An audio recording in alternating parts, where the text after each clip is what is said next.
On the very day he took power, December 14, 1825, Tsar Nicholas I turned his guns against revolution. Rebels in the army, the Decembrists, had threatened the new Tsar's right to absolute power by demanding a constitution for Russia. Nicholas treated the insolent rebellion to a taste of Tsarist rule. He crushed it. What it did do, though, was to frighten him and to persuade him for the rest of his life that there was a real risk of revolution in Russia. Nicholas exiled the rebel rank and file to Siberia. The ringleaders of the Decembrist rebellion he sent to the gallows. Under Nicholas, the Tsar's absolute rule became Russia's official creed. He declared democracy or a constitution out of the question.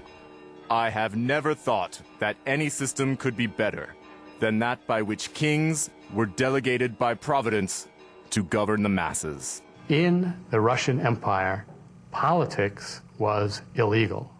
There were no legal political parties. One could not write what one believed. One could not discuss ideas. One could not discuss politics legally, or one was taking a great chance. Politics was driven underground into secret, small cells. Russia's elites still wanted their share of power. Aristocrats, intellectuals, and entrepreneurs all dreamed of changing society.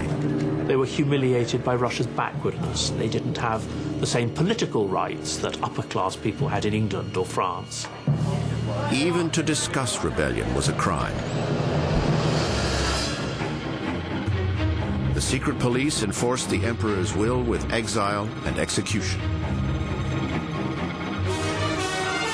Only one man dared to publicly express the universal longing for dignity and freedom. Russia's great poet, Alexander Pushkin. The heavy chains will fall. The dungeons crumble at a word, and freedom will greet you at the gate, and brothers will give you back the sword. In a land where self-expression could be a crime, Alexander Pushkin was a national hero. But on January 27, 1837, the rebellious voice of the Russian people had a fatal appointment to keep. The poet had challenged an officer of the Guards to a duel.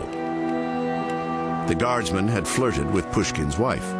Honor and reputation were at stake. And in Tsarist Russia, a man's honor was more precious than life.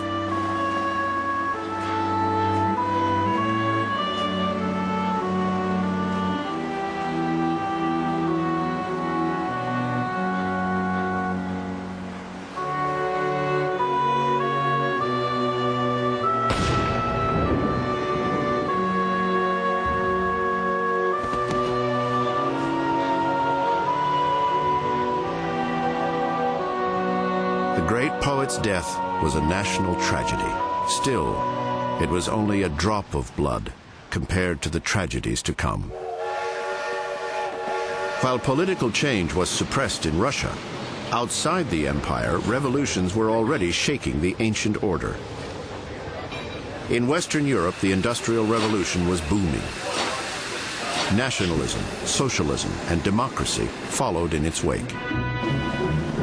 In 1848, popular rebellions overthrew aristocratic rule in cities from Paris to Prague.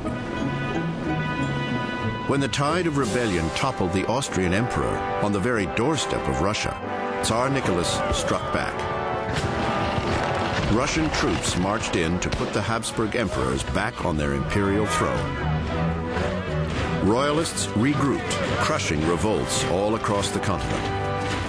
Tsar Nicholas was proclaimed the gendarme of Europe, the cop who kept Europe safe for monarchy.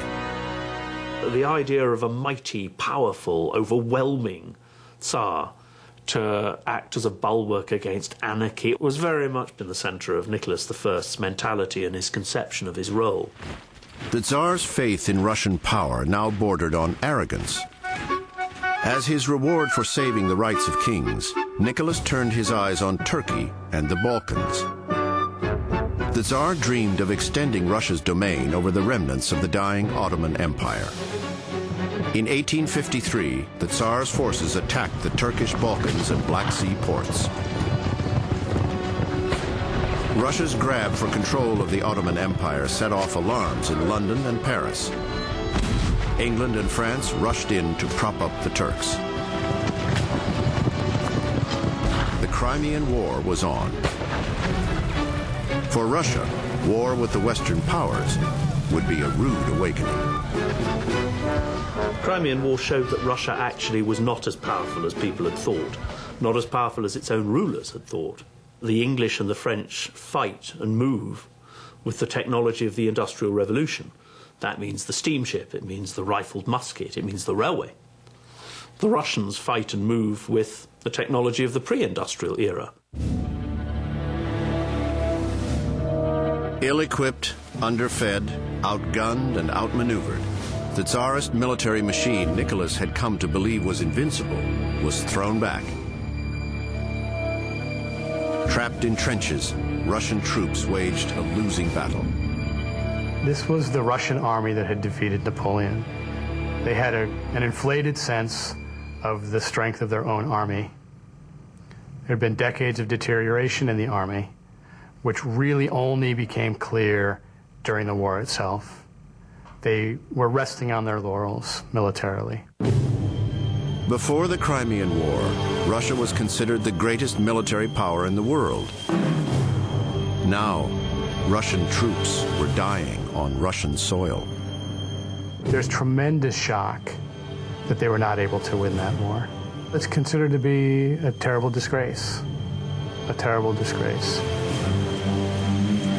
February 1855, abandoned and attacked by the monarchs who had recently sung his praises, Tsar Nicholas reviewed his troops under a cold, driving rain.